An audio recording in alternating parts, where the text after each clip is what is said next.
Hi, I'm Mike Haduck, and today we're going to go to Cusco, Peru. And on our way to Machu Picchu, you have to go through the city of Cusco. So this is the hotel we stayed at, and we're going to be walking through the streets, looking at the stonework, looking at the pavers. We're going to look at the Adobe houses and the brickwork on the surrounding areas. So here we go. Walking down from the hotel, this is a part of those megalithic stones. We're going to go this way, we're going to go around here and around the side. So we're looking at these big stones, and looks like they're made out of granite.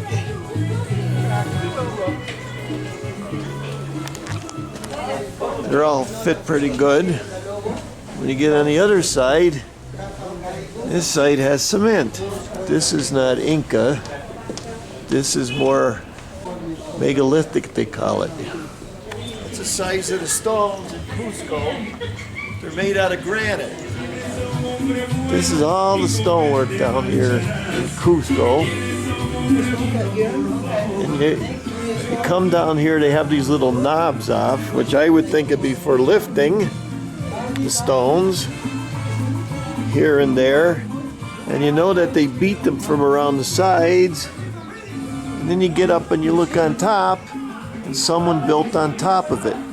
This is what they call megalithic, and that's what they call Spanish, because they didn't really have any cements or mortars until the Spanish came. That's the guide showing the way they say they got the stones up, right up that way and that way. For the perfect, a polish more stone, one stone more strong. And you're looking over here, and you could see the megalithic work. And you get over here, and you see the mortar in between everything. See, they didn't bother to fit anything. You get back over here, you see this megalithic work again. And then, same thing over here. They're just filling in between. See all the megalithic work, and all the roads are just stone and mortar and stone. Nothing wrong with them. We're looking down the alley from the other direction. I like the carvings here out of the soft limestone. But this is granite. Granite. It was beat on. Well, we're at the square in Cusco. So I'm just going to do a little 360 for you. There's the middle of the square, the fountain. And the sun's just setting right now. I'm going to go back up here, right to the cathedral. In front of the cathedral, and I just want to show you all the different types of stonework that you see here. So if something goes bad, you just pick that stone up and you put a different one down. Over here, just like when we were in Scandinavia or China, they got cobblestone. But if some of this is broken, oh, thank you. If some of this is broken, they just pick it up and put another one down. We're walking the streets around Cusco, and you can see all the different types of stonework. All the streets are pavers. All the sidewalks are pavers. There's no concrete trucks. You know how I feel about that.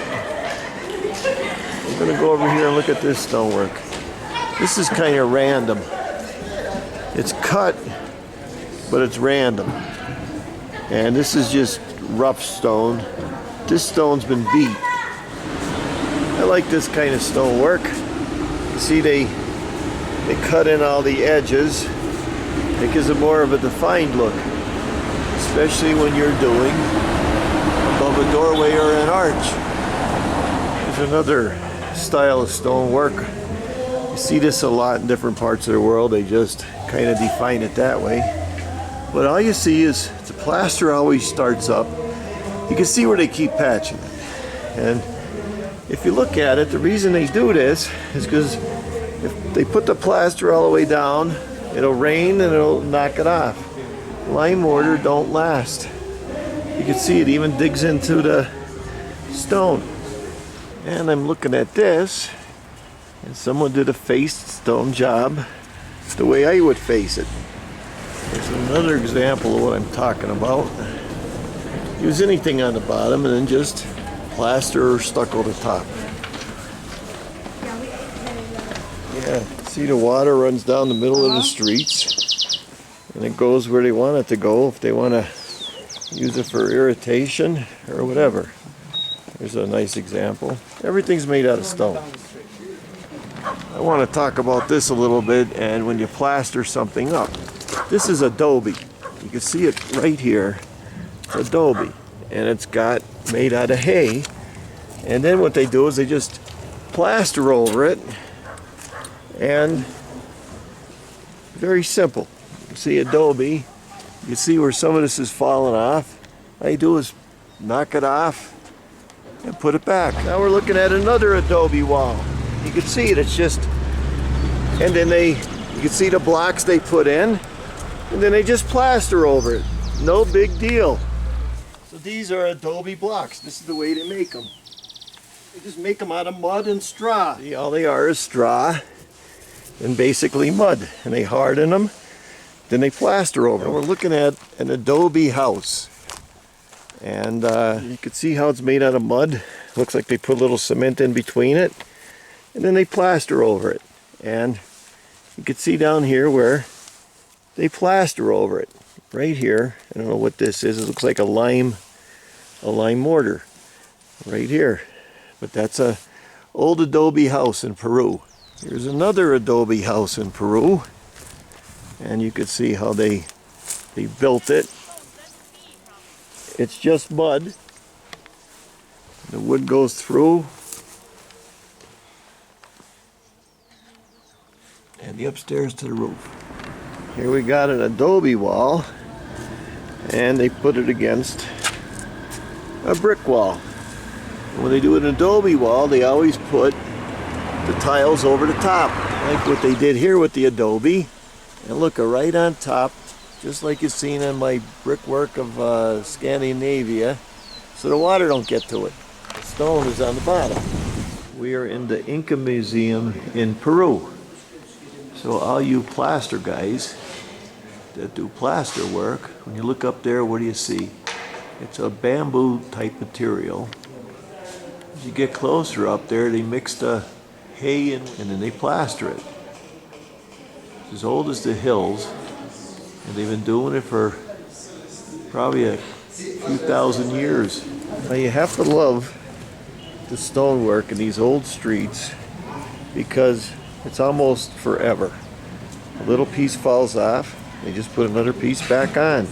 You don't need concrete trucks, jackhammers, bulldozers, backhoes, dump trucks. This is not a great example, but here in Peru, they just build their buildings with the concrete in between. Then they put the brick, just like I did in China.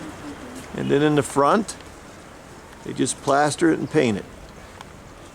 Do all the concrete work first, and then just fill it in with brick, just like in my China video. And then when you walk over to the side, they just stucco it. Here's another example where they poured the concrete out, and then in between they fill it with brick. Like down in here, you see the type of brick they use. Well, they wouldn't let me up there. That's basically the way they're doing the brickwork. And I can't get in there, but we got a couple guys mixing cement in Peru right on the ground, just like they did in China. I'm going to talk about that video a little bit. This video I made was in Cusco and the surrounding areas. Now you got to get through Cusco if you want to get up into Machu Picchu and see these other sites. And I have a couple more sites I'm going to do some videos on.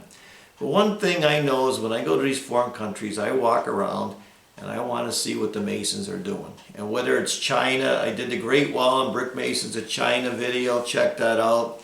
I also did the sidewalks, old school versus new school, Mike Haduck, where they do everything simple. They just put the pavers down, something goes wrong, pick the paver up, put a new one down, and they leave. America, we got the concrete trucks, you got inspectors, code officials, licensing, all this stuff, and there's no reason for it. They do things simple and it lasts for ages, and I love to see that.